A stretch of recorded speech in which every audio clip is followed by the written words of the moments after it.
Welcome to HCAM Sports Talk Live. I'm your host, Tom Nappy. And joining us on the show today, we have Bob Hamilton, Mike Terosian, Kevin Stone, and we're hoping to be joined in a bit by the Hopkinton Hillers Athletic Director, Rich Cormier, to talk some winter sports. But until then, guys, how you doing? Good. How are you doing? Good. Everybody ready for the 70 feet of snow we're supposed to get later today? I can use the exercise. Don't be so dramatic. It's only going to be 64 feet. Yeah. Okay. What are the odds that they're wrong and it's like 5 or 6 inches?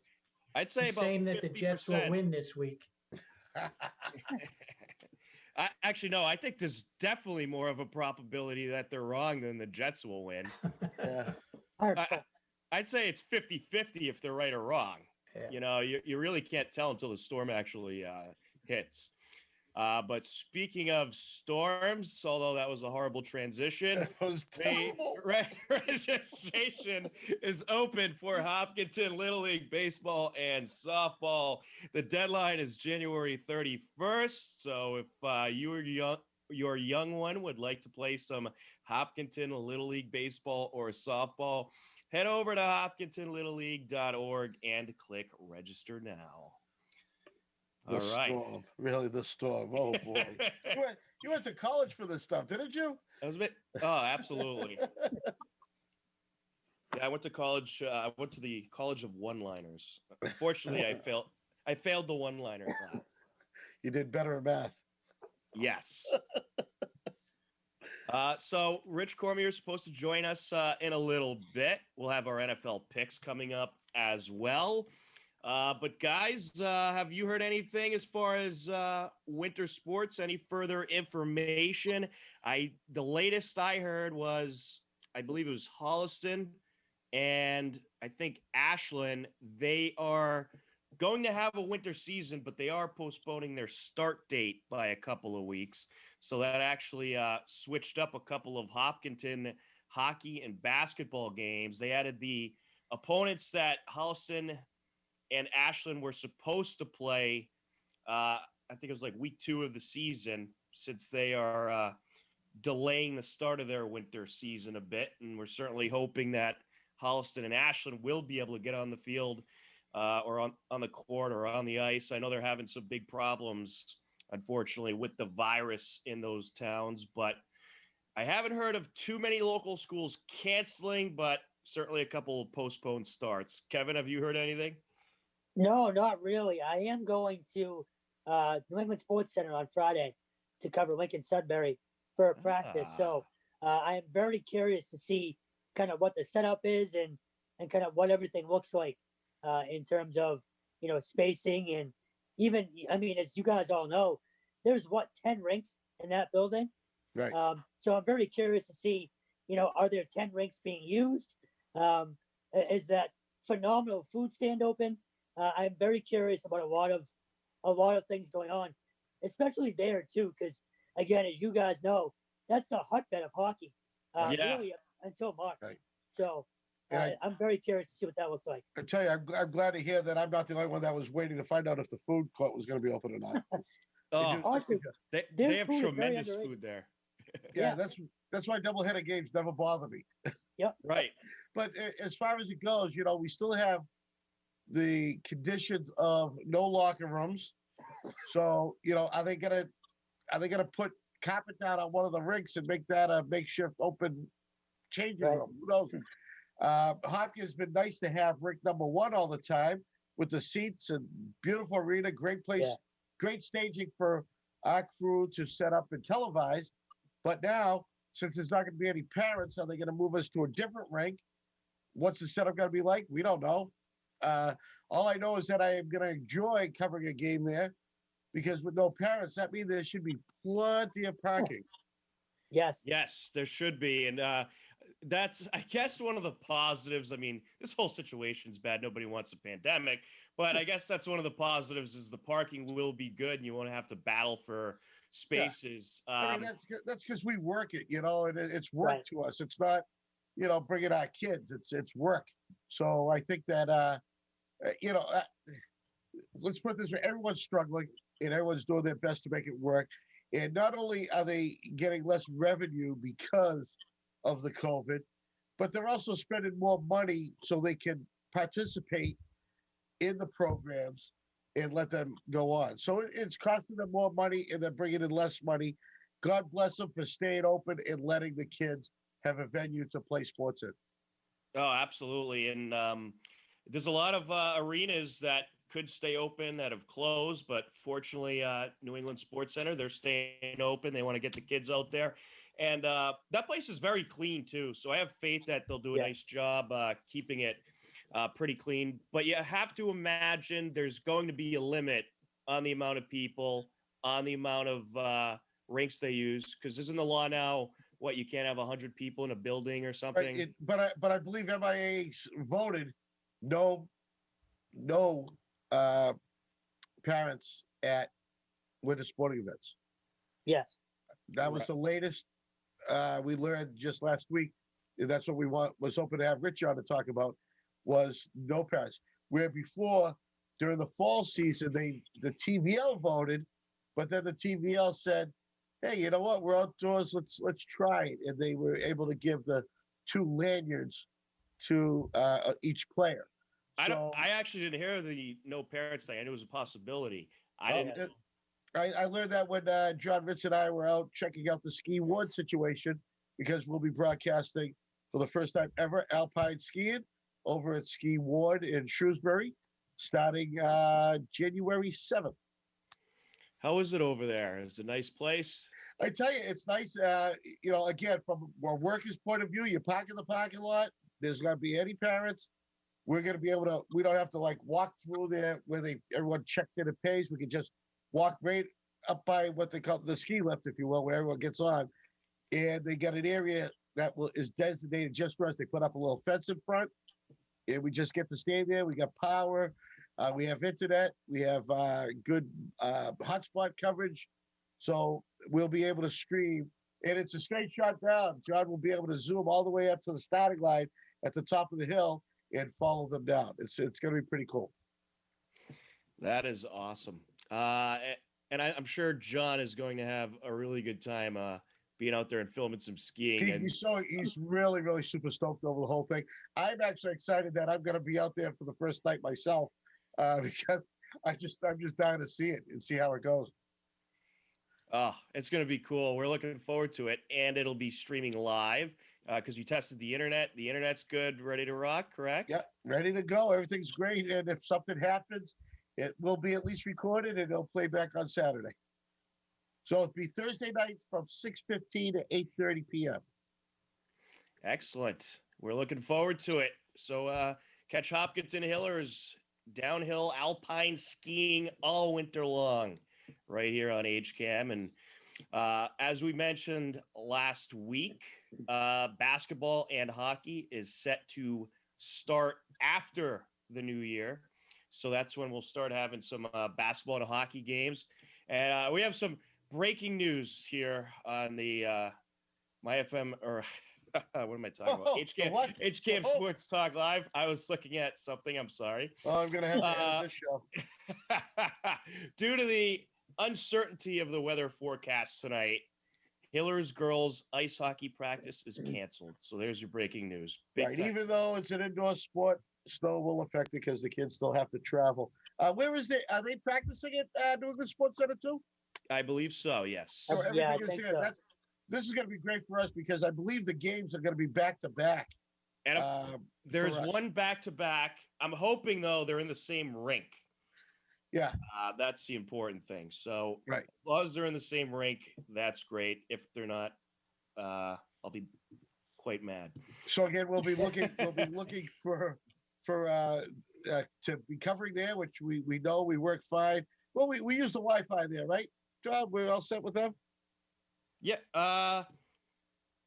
Yes, I believe so. Yeah. So we're all set. So we have. But no, we use the our little hotspot there. Little hotspot. Thank goodness for mobile data, and unlimited at that. So lots of sports coming. The basketball again. That's going to be something interesting, fun. That puts us back where we belong at the Hopkinton High School. in the athletics center. And so, we'll be covering some JV and varsity sports there as well. And what did they say? Are we going to try to cover any wrestling? Well, why don't we ask Rich Cormier? He just joined us. Oh, there he is. Oh, if he's here, then all right. There's the master. We're just killing time waiting for Rich, but Sorry. We're glad I to get had the real answers instead of the made-up answers. we had a That's meeting right. at the high school, so I just ran from that meeting to this one. And Mike, for your information, there is no wrestling this season. They've moved that. Okay. I believe what is it? Spring season they moved wrestling to. Yes, that's accurate. Yeah, so wrestling was moved to the spring because under the current EEA guidelines, they could only practice. They would not be able to have competitions. So it was moved to the spring season. Winter cheer was also moved to the spring season by the MIAA. And then I guess I'll just jump in with that. Whatever questions you guys have. Rich, I feel rude. How are you? Good. How are you guys doing? Excellent. We are doing wonderful. So we saw that the schedules are out for basketball and hockey. Everything seems to be pretty set in stone, and hopefully there'll be no further changes. I understand you had to change a couple of opponents because they were forced to push their season a little bit. Yeah, I mean, certainly working out the logistics for the winter has proven challenging, with each district handling it a little bit differently. And in some cases, also sport to sport. So we've had a few schools in our league that have delayed the start of winter sports to varying dates in January. Since we were supposed to start games January 6th when we returned from break, we've had to adjust our league schedule a little bit. But again, the name of the game this year, right, is flexibility, just adapting, just trying to make the best of the situation. We're just trying to provide, whatever opportunities we can, but making sure that they're safe. So we're playing just the big schools in boys and girls basketball and boys hockey. There is no big, small breakdown in girls hockey. So we're just playing all other schools that have girls ice hockey. And then again, I mentioned there's some sports specific changes. So there's 3 schools, we are being one of them, that did not have access to a pool. So unfortunately, we've had to delay swimming and diving to the fall 2 season, which was really unfortunate. We've really tried to avoid creating situations where students would have to choose between sports. So we reached out to some other pool facilities when we found out we would not have access to Keefe Tech's pool, which is what we traditionally use. And unfortunately, we just weren't able to find time. Most pools already have locked in schedules, either with other high schools or private programs or lessons, whatever it might be. And no one was able to add on another full high school, which was obviously unfortunate. So like I said, some of the schools in our league are doing swimming and diving, and then we are not. And then same thing with track and field. The MIAA moved track and field to the fall 2 season. We felt very strongly that we wanted to offer winter track in its traditional season. We have a very large number of kids. Last year, we had about 190 students. And to me, that was 190 students that weren't going to have anything to do this winter. And so our coaching staff has been amazing. We are practicing outdoors. We're getting very creative in what we can do. And with the storm coming in, we've started to talk about other things that we can do since You're going to have to get some snowsuits, I think, right? We'll do a little snowshoe workout maybe. And we have about 120 students right now. And that number may go up as some of our teams make the difficult decisions that they have to make in terms of cuts. So we have a large number of kids that, even though we're practicing outdoors, still decided to come out.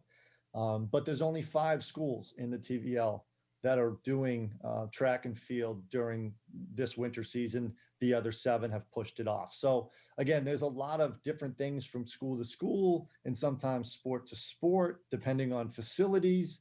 So it's definitely more of a struggle in the sense of consistency and consensus than the fall was. We had a real strong consensus in the fall on what we were going to do.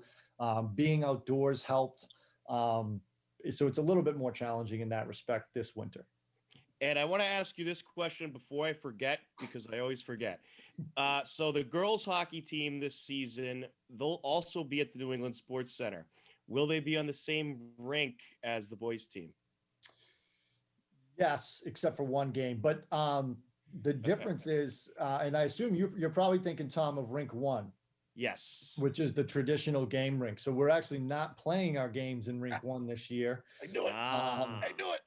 We are playing all of our boys' games in rink three and almost all of our girls' games in rink three. One of their games is in rink four. The reasoning for that is rink one, not to give too much information that people probably don't necessarily want to know about, but the bench area is confined by stands. Like there's no room to expand. And because of the EEA guidelines of having to have 6 feet of space between everyone in the bench area, we would have had to have a really small roster. We figured it out that we could probably fit 12 people in the bench, which would be 10 skaters and the 2 coaches. And then if you factor the 6 guys on the ice or girls on the ice, that means we could only carry a roster of 16 people if we used rink one. By moving to rink three, there is no stands on the bench side. All the stands are across from the benches. So we're able to spill out along the sides of the boards. They put rubber flooring down, and that way we have a larger area to make sure that everyone is distanced so that we can have the full-size roster that we're allowed, which even that is reduced. I don't know if you guys are familiar with that, but the MIAA has also reduced the size of a team. It's usually 22, and this year it's 20. Okay. So a couple players. Now, did they also mention that no parents or fans allowed at games for the winter? So as a district and as a league, we have not made a decision yet. We want to wait and see what the situation is as we turn the calendar into January and, see where we're at in terms of our, community transmission and what the numbers are related to COVID and what's going on around us. I don't think you will see a league-wide policy. And the reason for that is there are some schools, and I don't want to call them out here, but they've already made the decision that they're not having fans, but for the simple fact that they can't. So I'll give you some examples. So for gyms that only have, let's say they use their bench area, but it's like right up against the wall. So there's really no room. They can't use that bench area. There's not enough space to space out all those chairs. So now they have to use their stands across the court. And by doing that, now there's no room for fans because the rules state that spectators have to be at least 20 feet from the players. Right. So if you're one of those schools that has kind of a small gym and you have to use your stands as your bench area, again, it's not that they don't want fans or anything like that. It's just their facility can't accommodate fans. And we have quite a few gyms that are in that situation. So some people just won't be able to have fans. Others may make a decision not to have fans just because of the nature of bringing outside people into school buildings. Some rinks have policies right now that they don't allow spectators. Again, especially the smaller rinks. And I wonder, at the New England Sports Center, if they'll be using multiple rinks at once. And if you have fans, you could have multiple games going on. So that could be an issue. Did they inform you what the situation will be? Like, will they be using those multiple rinks, or will they just pretty much be using one or two of them at once?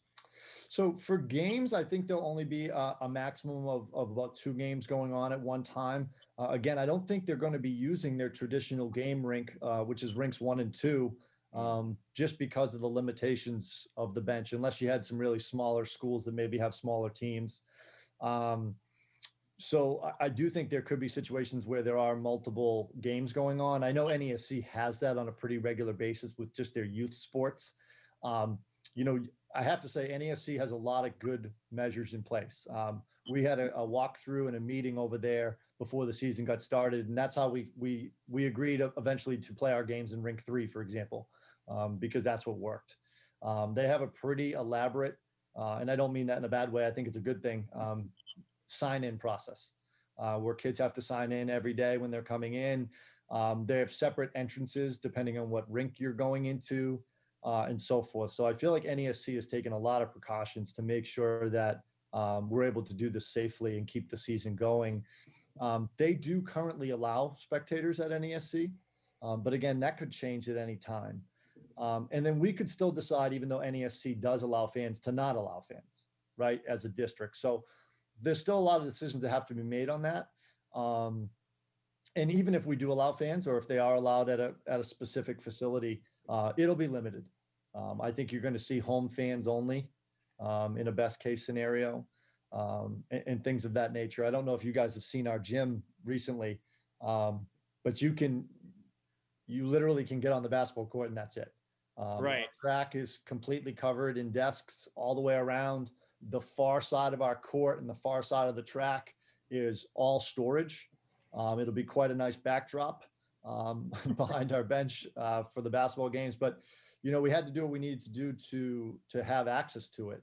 It doesn't necessarily look great, but it is safe and it is accessible, so that we can practice and play in there. Well, maybe you could get a big screen and have all the fans on Zoom right there. Like they did for the NBA games, yeah.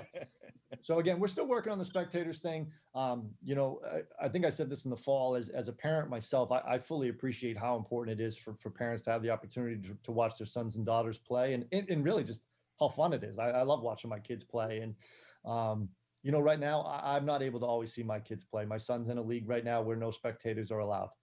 Right.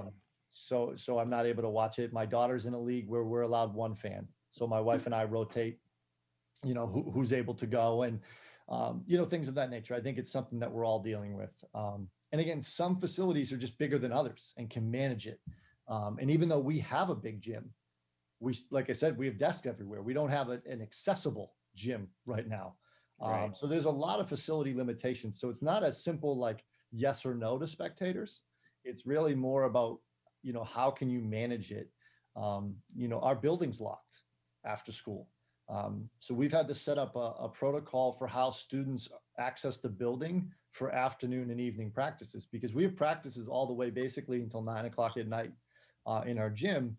But before, they used to just enter the building and come down to the gym and so forth. We can't do that anymore. So those are things that we had to work through just for how students were going to access the building when coming in for practices. And especially when you can't use locker rooms. Yeah, and I think the other big problem, especially for basketball, is typically you got the freshman game, then the JV game, then the varsity game, and then you get fans going back and forth, leaving one game, other fans going to the other. Could be some issues there. So I think it's very understandable if there's a limit to fans or no fans for sure with the virus unfortunately spreading around rapidly right now, but hopefully in January we'll be in a better situation and we'll be able to have fans. But a lot of difficulties there, a lot of difficulties in trying to get fans in the building. So something else, just that, most schools aren't allowing outsiders into their building for any reason. Right. So then if you all of a sudden now are going to allow spectators, it kind of just changed. It's sort of an exception to that policy. There's a lot of things that districts have to consider when trying to figure out whether or not they're able to make this work. But again, I think most schools are trying to find ways to make it happen. Again, even just for a limited number of spectators, players, parents, and so forth. So again, we're trying to make it happen as best we can. We just have to kind of wait and see what the situation is at that time to see if it's the right decision to make, and whether, again, we can even feasibly do it from a logistical standpoint. Well, we're certainly hoping there will be some fans there, but we understand either way. It'll definitely be a little bit different announcing a basketball or hockey game without fans there. It'll probably be pretty quiet, which is not usual for a basketball or hockey game, but we know you're doing your best, and that's all you can do. But I think the most important thing is the kids are getting out there. And as far as I know, there hasn't been too many rule changes for basketball or hockey. No, the sports that we're running this winter, there are some modifications. You certainly could try to pick them apart if you wanted to. I mean, I think we're at the point right now where some things just don't always make logical sense. I think we can all acknowledge that. We all kind of understand why the rules are there. Sometimes we don't exactly know why. But I think overall, when you look at the sports that we're able to offer this winter in terms of basketball, ice hockey, track and field, and ski, the changes are not as drastic as they were in the fall. I think so. When you're actually seeing the competitions themselves, they're not going to be as changed as, say, field hockey and soccer were in the fall, which I think is a positive overall for sure. The difference is going to be the things that you see right away, and some of it you just mentioned, Tom. Not having the fans, not having that atmosphere that you really love at a high school contest. Everyone's going to have a mask on, obviously. The bench area is going to be totally spaced out with everyone being 6 feet apart.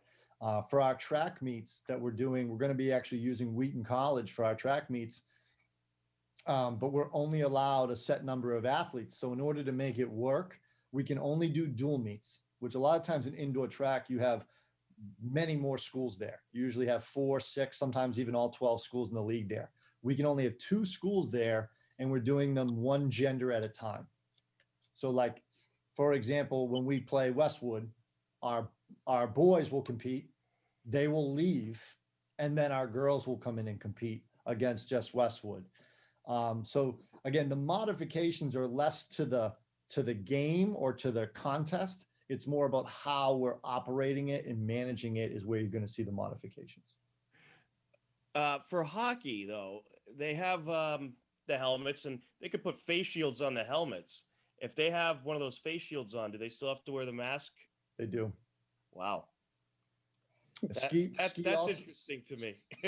ski also has to wear them. And again, if you've seen our, skiers, obviously they have helmets on, they got goggles, they have everything on, but it's just the way the rules are written. The only exception, if you look at the EEA guidelines, is swimming, which again, we're not able to run this winter, but I mean, I think it obviously makes sense. But while in the pool, you do not have to wear a mask, but you do have to wear it.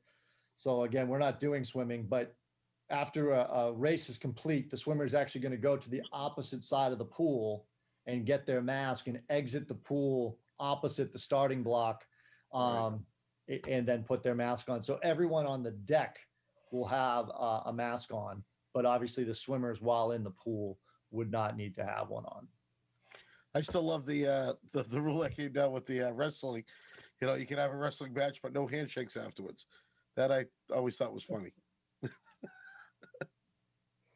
Yeah, I mean, there's a lot of rules in place that, to be frankly honest, are very difficult to enforce. I mean, you saw that in the fall. Kids weren't supposed to be, slapping high five and things like that. But of course, as soon as a goal was scored, no one was thinking that. They were just hugging the kid that scored. And I mean, you can't really run out on the field and stop them from doing that. So, I mean, there's going to be the spontaneous celebrations. And, I mean, if someone hits a game-winning shot or scores a game-winning goal, or, they're going to get tackled by their teammates. Right. And you'll likely hear an announcer yelling really loud if it's the Hillers. So, I mean, there's those spontaneous things that are really challenging, obviously, to fully conform to the rules. But I do think the students are doing an amazing job. I've been walking around for our first few days of tryouts, and it's not easy. Playing these sports. I can't imagine, especially basketball with a mask on is easy. Yeah. So, I mean, they're doing a great job. The coaches are doing a great job setting things up so that they're spaced out. We had to reduce our groups. Again, a lot of times at a basketball trial, you'll have 50 or 60 kids in a gym. That's just not allowed right now. So we had to have more tryout groups to keep them in 25 or under. So again, a lot of the challenges are more on that end. And, we're more than happy to figure those things out just to give the kids a chance to participate. It's certainly not going to look, the way it normally does, but it's still an opportunity to be out there competing with their teammates, having a good time, and, hopefully just having a memory that they can take with them. Maybe not the memories they thought, but certainly some memories nonetheless. Have they also limited you on the coaching staff sizes as well? We have, yeah, there are limits on that. So in both boys and girls basketball, boys and girls ice hockey, you are limited to a maximum of 3 coaches, which really isn't that bad. Some coaching staffs, particularly the home coaching staff, will often have the freshman coach, the JV coach, and maybe 1 or 2 varsity assistants. So sometimes you're upwards of 5 coaches or more. Right. But again, there's some other logistical pieces with that, because you're not sending the JV and varsity team together anymore, because you can't have that many people on a bus, and you have to leave afterwards. The JV team can't hang and watch the varsity game. These are all part of the rules. It's basically arrive, play, leave, I think is the words that are kind of the Can they change guidelines. So that's actually something we're still trying to figure out for an away game. How does our JV coach take the bus back with his or her team and then turn around and get back in time for the varsity game? So a lot of times you're going to see the JV coach or the assistant coach arriving late to the varsity game when the games are on the road.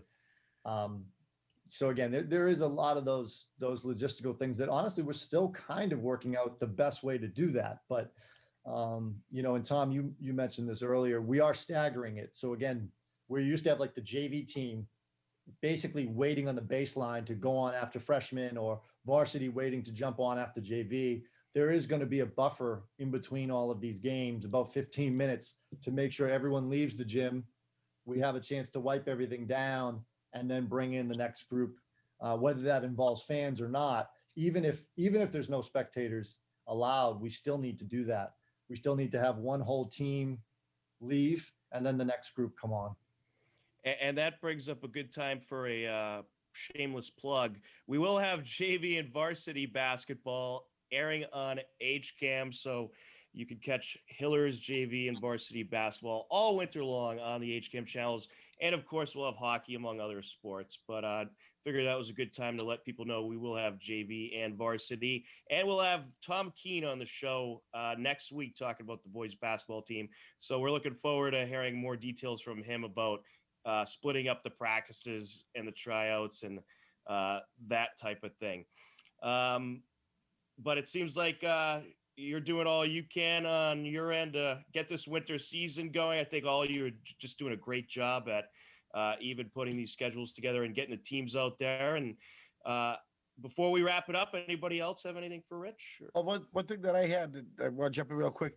I didn't even think about this in the fall. Did you do away with student managers, or are you allowed to have them? So it's a good question. It depends. So we have set limits. So for instance, if you're taking basketball, you are allowed to have you're allowed to have 12 players in uniform and up to 3 coaches. So what we've said is you can have that number 15 is not changing. So if maybe you only have 2 coaches, that does leave a spot for a student manager. So it really depends on how you allot the sort of total number. So for ice hockey, that number is 23. So same thing. If you only have 2 coaches, then you might have room for 1 player. Or if your roster isn't 20, you could maybe use the 20th spot for a student manager. So there's not a no student manager policy. It's just it has to fit within the numerical limitations that we have. Right. If that makes, I don't know if I'm. No, it makes very sense because I know how important student manager roles are to coaches, because they are handling stuff that, you want your kids to be coached, and there are things that would take time away from coaching your kid if the coach has to do those manager jobs. And those managers are treated just like any other member of the team. So that's why that makes sense that it's part of the roster. Okay. And those manager roles are great. I mean, a lot of times you have students that sometimes it's due to injury. It can be due to lots of different reasons that they just love sports and want to be a part of it, want to be part of the team, but maybe aren't talented enough, or maybe there's other reasons why they're not able to play. And, they do a great job, and it just gives them another lens. And a lot of times, actually, some of those student managers actually turn into be great coaches down the line. And things of that nature. So again, it's really unfortunate that some of our teams won't have student managers just because we can't fit them in, and some will. So it's going to kind of vary a little bit from team to team in that respect. Well, in basketball, they especially really learn stats as well, because basketball stats aren't easy all the time. And we're fortunate. We have, at least in our gym, we do have we have a huddle camera, and we use huddle to break down all of our games. So there's a little bit less reliance on some of those statistics now because we can get those through the use of film. But yes, I mean, for sure, having those stats sometimes even just at halftime is great to be able to see. You can't coach, and also, I mean, you can know if, for instance, you're getting killed on the boards, but it's nice to know, we gave up 12 offensive rebounds. Yeah, right. Yeah. It is nice to have those statistics, but it's just the reality of the situation that we're dealing with, Sure. and just trying to make the best of it. From an announcer's point of view, it's great because the managers in between quarters or in between sets, they run those stats up to us, and it gives us some filling talk, and it's perfect. We'll have to send Mike down to get him now. Yeah. Now I got a new job. Hey, Rich, I got a quick one for you. In terms of football, I'm just wondering if you've heard anything or if there's any updates with that. I know your head's probably spinning with the winter season, but any football updates? So I don't know that I have an update per se. What I would say that's hopefully good news is, as I think you guys all know, we were kind of waiting to find out whether or not we could have winter sports, right? Because so many of our winter sports under the initial guidelines were not able to be played because they were high-risk sports. What I think is nice for us now turning the page to fall 2 is we know we can play football. Right. It was explicitly stated in these previous guidelines. So what I do know that's happening now, I'm not directly involved, but like we've seen with every other sport, I do know the football committee has a subcommittee looking at potential modifications, just like every other sport has done. So the nice thing is that process is already in motion. So we won't hopefully be waiting until, February 10th, or whatever, to find out that, we can play. Now we have about 5 days to figure it all out. So the nice thing is, I think there's a little bit more lead in to those sports that will be played in the fall 2 season. We've started having preliminary conversations as a league about what a schedule might look like. We haven't got too far down that road yet, but we are starting to have those conversations, and I think they'll pick up now that winter has kind of started, right? The last few weeks have just been a whirlwind figuring out winter, and now we'll kind of turn the page a little bit to start planning the next season, which again will be very different throughout the state. Many people moved all their fall sports to fall 2. Right. So they're going to be planning soccer, field hockey, football, everything. Whereas, we are not in that situation, thankfully, where we have a little bit smaller docket of sports that we'll have during the fall 2 season. So again, that's kind of what we're looking at. We're also looking at most likely using our turf field, just assuming the weather won't really allow us to use our typical field in David Hughes Stadium. But, if we can use our typical stadium, we certainly will. But we're also planning to make sure that we're able to use the turf. So, for instance, we bought portable goalposts. So again, I know most of you are familiar with our field, but even though it's lined for football, there's no actual goalposts. So we've bought portable goalposts so that if we do have to play games there, we'll be able to do so. Cool.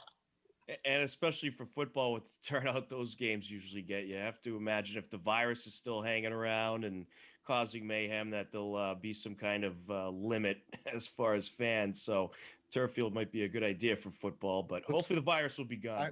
I'm just hoping for everything to be played at Hughes Stadium because I just don't want to crawl under those bleachers again. Sorry. Yeah, Rich, we'll have to talk after the show about slot in the fence there. So, well, Rich, thanks so much for taking the time to talk with us today, and we'll definitely have you on in the very near future again. And best of luck with winter sports. We hope everything works out, and we're certainly looking forward to covering some basketball, hockey, among many other sports, including skiing this winter. Thanks so much, Rich. Yeah, thanks for having me, guys. If I don't see you, have a nice holiday, and I look forward to seeing you guys this winter. Excellent. Thanks, Rich. See you guys. See you, Rich. You too. Happy holidays. That's Rich Cormier, a Hopkinton High School athletic director. Always great to have him on, just filled with information. Um, and that was good stuff. That was good stuff right there. It's amazing how much these athletic directors do and how often they're meeting. And of course, it's easier now to meet virtually than I'm sure what they had before. But I mean, he's talking at least 7 meetings a week between all the leagues, all the other schools, and of course the MIA. It's just incredible. And, what you're hearing is the latest information. I'm sure he just came off another meeting. And so we're getting the latest and greatest every time from him, which is right. I almost feel bad about having to ask him to come on the show because I know he's so busy. But I think he likes coming on the show to get the information out there. It is important. So we're very grateful that he's able to come on the show and get that information out there.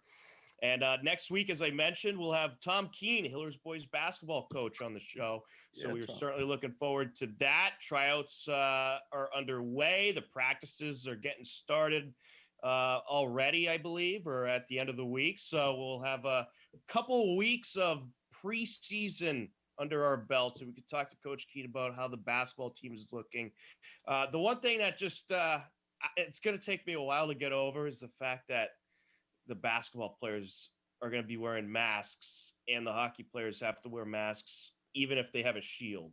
That's pretty interesting. It does make sense because you do have the breathing holes through those masks. It's not solid. It's not like an astronaut helmet. And, you need some kind of filtration. That's why they get the special mask. Maybe you'll see some creativeness and they'll install masks onto the shields, They're already making some football helmet designs with that. Yeah. I think you'll see it. You probably will. It's probably the future of sports. You should patent it, Mike, before someone steals your idea from you. Yeah, I'm all over it because I'm that quick. But it's always interesting the amount of science that has to go into everything. When you're thinking about the rank, we did think that, obviously they need more bench space, but we never would have thought that, hey, rank 3, works out better. Or the one question that I actually kind of forgot to ask him was, as far as basketball, you're probably going to have the teams spread out along the sideline a whole lot more. You won't have all the chairs clumped together. They're gonna do that. And like I said, like he mentioned how, like the Brown gym, you have bleachers on one side and then they're up against the wall on the other side. That's going to change. They'll be a freshman or whoever, and they go on the bleacher side and then 20 feet back. So all right, maybe no fans. The high school, the athletic center is so huge, they'll be able to spread that bench around. The fans aren't anywhere near the players. So now you're talking, if they could pull the bleachers out, maybe the first 3 or 4 rows were no fans because 20 feet away from the sideline of the court. Who knows? The craziest thing Tom. The craziest thing to me was that whole rank 1 thing. I never would have thought of that. Right. So that is absolutely wild to me. That was some great stuff he had. A lot of stuff I had no idea about. Yeah, I mean, he talked about, 6 feet apart on a bench. I says, what's that, 5 kids? And the coach has to sit in the bleachers? That's when he originally talked about this. And now you looked at it. I've never seen the other ice rinks there at New England. So rink 1, I know exactly what it's like. The others, no clue, but it makes sense. Yeah, and I know you guys set up usually right behind where I sit. We're right on top of those benches. Yeah, right. So that, again, that completely, was mind-boggling to me. I never would have thought that, but obviously that makes all the sense in the world. Sure does.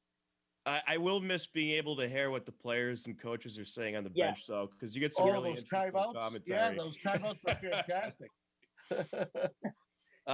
But I believe rank 3 is the one that they played Ashland in for a game last year. And from what I recall, it was pretty good. Nothing's as good as rank 1. I love that rank, but from what I recall, it's pretty good over at rank 3. But I'm just glad there's hockey and basketball. I mean, all fall long, we're just thinking, how are they going to do this? How are they going to play? I mean, it's not definite yet, so we're knocking on some wood here, but I'm just glad that there's hockey and basketball because I would have been really bummed out if there's not. And I'm sure the players obviously would have been. They want to get out there as well, but glad to see that they're going to try to play, and they're doing what they can, and whatever needs to be done to get the season going, I say do it. Yeah, real quick, I know we got to move on to the NFL stuff, but the real negative thing that he said, well, that was a downer, was the swimming and diving team not being able to compete. I've been covering that team, when Brian King was there, and that's one of the best programs in the state usually. Right. So that sucks for them, man. Yeah, that was like our number 2 when you compared it to track, under the Scanlon days, and it's it is a shame. And we do have access to a pool, but the Keefe Tech can't even have an access for their programs. Right. And we do own part of that pool because we pay into it. But if it's not even open for all of them, there's no way you're going to fit another school in there. And that's great that they reached out to these private pools to, get something going. I'm just waiting to see what it's going to be like with the changing situation for these kids playing hockey now that they don't have locker rooms to use. Parking lot. Watch them. Just like watching the little kids going to practice, coming out of the parking lot. It's going to have to be. Aren't they building that big sports center in Hopkinton over on Fruit Street? Maybe they could add on a pool in there. Yeah, no pools. Worst case, if they can postpone the season to like May or something, they could do outdoor swimming. Just an idea. Down the reservoir. Put some lanes in at the reservoir. Yeah, just go to the lake and throw some lanes in there. There we go. But I really do hope the swim team gets to compete because, Kevin, you're right. They are always one of the best in the state. They're always going deep into the postseason. And they always have a number of swimmers that are towards the top in the state. Mm-hmm. What were you saying, Mike? No, I'm with you. Yes, I'm with you. All right. Well, we got about 12, 13 minutes left, so let's get to NFL picks. Oh, we're going to have to go fast. Yeah, we're going to – well, we got a few minutes, but let's keep the opinions limited. Well, let's just mention real quick while we're on here, how last week's picks go? That's what I was just about. That's irrelevant since I wasn't here last week, so it doesn't make any difference how last week's picks went. So let's move on. Bob went 1-15. Thanks. Mike and Kevin tied for first. They went 10-6. Me and Jared slacked and went 9-7. So hopefully this week I'll do a little bit better. But a lot of craziness last week for sure. And hopefully I think the craziness will continue. But we'll have to see. All right. So Thursday night football.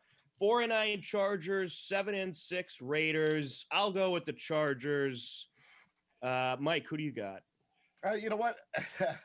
I normally would go with Chargers, but I think because the Raiders are fighting for their playoff life right now, so I think it's going to be a high-scoring game anyways, and I think the Raiders will squeak by. Give me Raiders. Wait. No, I didn't even mean to say Chargers. I meant Raiders. Too late. You picked them. That's all right, fine. I'll take it. I'll take it. Just to be different. Whatever. All right. So Mike has the Raiders. Bob, what do you got? The Raiders. And I'm not taking it back. I don't see how the Chargers have. All right, fine. I'll go Chargers. Okay. They're going to upset the Raiders. Kevin, who do you got? Yeah, I'm taking the Raiders. They need it, man. If they lose this one, they're probably not in the playoffs. So I like the Raiders here. All right. Well, I hope they don't lose now because Tom's keeping the Chargers. Bolts for the upset. Let's go. Cut down those Raiders. All right. Bills, Broncos. I got to go Buffalo. They're on fire. I think they might be the best team in the NFL right now. Mike, who do you got? Bills are going to keep it going. Bills. Oh, wait. Is anyone going Broncos? I think this is an easy one. We could just put Bills. Nope. Everyone have Bills? Yeah, absolutely. Right. Everybody has Bills. Packers, Panthers. Anybody going to go Panthers? Nope. Crickets. Going once, going twice. Crickets. And sold. Green Bay for everybody. 4-9 Texans, 9-4 Colts. The Texans are sometimes good, so I guess we'll go around the table on this one. I'm going Colts. This is kind of a must-win game for them. They're going to make the playoffs, but for seeding purposes, and the Texans just seem to be getting worse and worse and worse. Mike, who do you got? I think it's going to be Colts. Colts are back home. But what's this? 3 weeks, 3 weeks since they've been home? Yeah, give me Colts. Sure. Bob, what do you got? Yeah, I got the Colts too. I don't see the Texans coming up. You're right. They just keep going down and down and down. All right, Kevin. Yeah, Indy, the way Houston lost to them, what was it, 2 or 3 weeks ago, fumbling on the goal line. I think that just ruined their season. So they're playing the string out now. All right, there it is. Colts across the board. Phillip Rivers, he is revived. He's looked good this season. The 0-13 Jets against the 9-4 Rams. Could this be the biggest upset ever? I say no. Rams win. Mike, what do you got? Oh wait, Rams, everybody. Is anyone going to take the Rams. Jets? I Is was anyone gonna say, taking the lucky, Jets? lucky Jet if the Jets get 10 points. All right, Bob took the Jets. Nah. All right, Rams across the board. 5-8 Lions against the 9-4 Titans. Let's see, Kevin, who do you got in this one? Titans, too easy. All right, Bob, are you going with the Lions for the upset? No, I'm not. Although I'm not, I wouldn't be surprised if they did. I'm going to go with the Titans, but I don't think the Lions are going to fold on this one. I think they're going to have a battle. I do too. I think it will be a battle. Mike, who do you got? I think Henry's going to have another big game, so give me the Titans. Yeah, I got to agree. I'm going Titans. I do think it will be somewhat of a battle, though. The Lions, the Lions have been playing a little bit better lately. So I think they'll give the Titans a run for their money. But this is a big one for the Titans, especially when you consider the AFC South, because the Colts are neck and neck with them. They're both 9-4. Titans do have the tiebreaker, though. All right. Speaking of teams in the South, the 8-5 Buccaneers against the 4-9 Atlanta Falcons. Anybody taking Atlanta for the upset on this one, or is it Tampa Bay across the board? Brady, New baby. England Brady. South. Give me New England South, remember? New England South. All right, Kevin, are you Bucks as well? Oh, God, yeah. I want them in the Super Bowl. Oh, absolutely. Okay, so Bucks across the board in that one. Atlanta, they did they win last week? No, they lost to the Chargers. They lost. So yeah, I don't think Atlanta's going to win the rest of the season. All right, I have a feeling we're all going to be the same on this one. The 1-12 Jaguars against the 8-5 Ravens. Anybody going with Minshew and the Jaguars for the upset? No chance. All right, Baltimore Ravens across the board. I'm calling ugly game of the week. Yes, probably. Lamar Jackson's going to have like 70 touchdowns, or we'll say, I'll make a real prediction. I'll say like 7 rushing touchdowns for Lamar Jackson. But he'll probably get pulled by the end of the third quarter.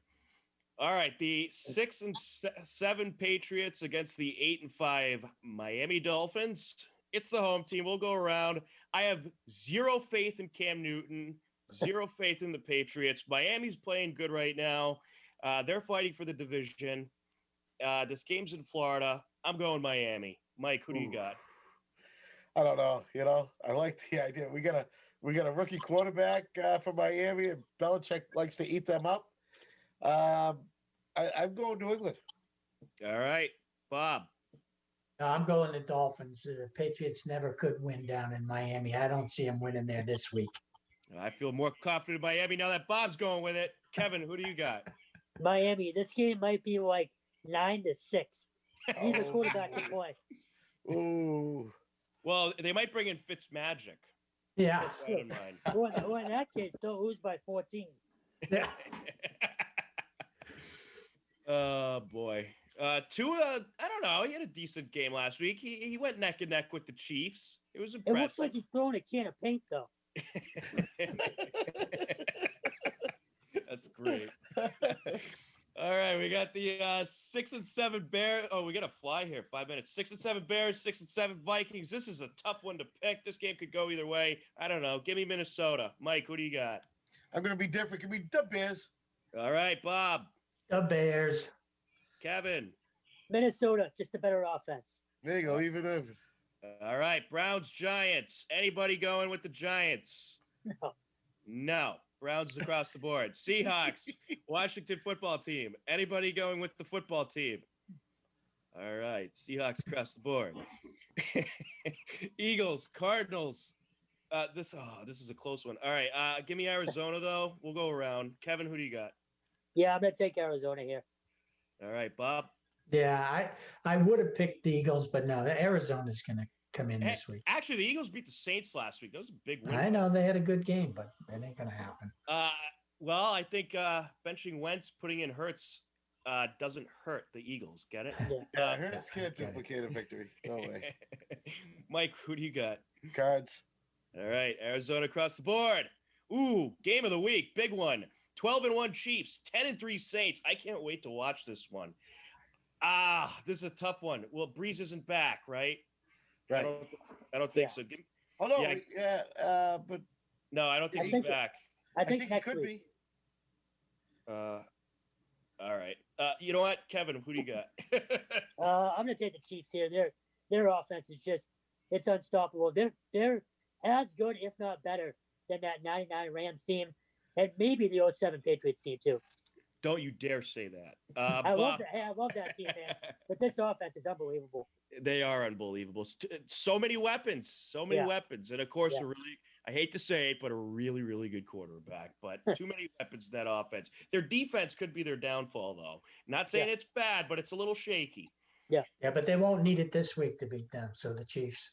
All right, Bob got the Chiefs. Mike, who do you got? Chiefs. All right, I'm going Chiefs too. 49ers, Cowboys, horrible game of the week. This is a 1:00 game. I don't know. It was mixed up on the schedule.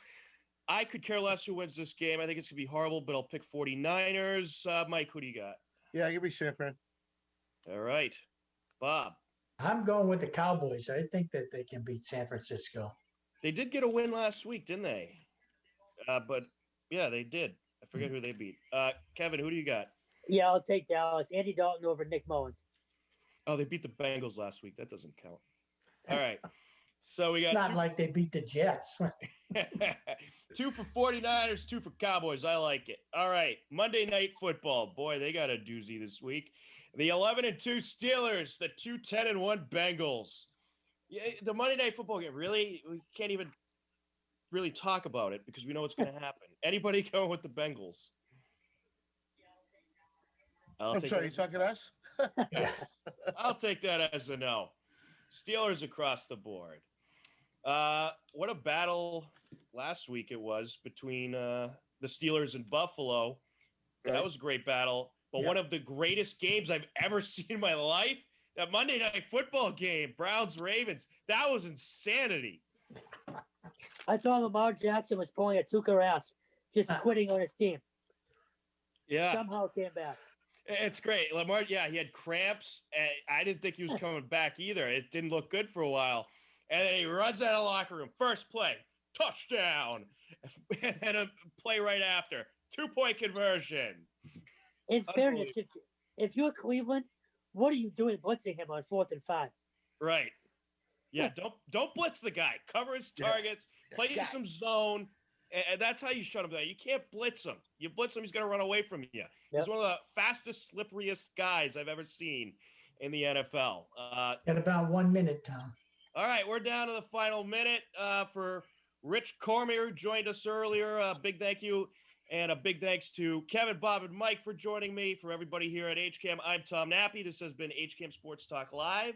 Take care. Enjoy the rest of your day and stay safe in that snowstorm. And we'll talk to you again soon. Goodbye, everybody.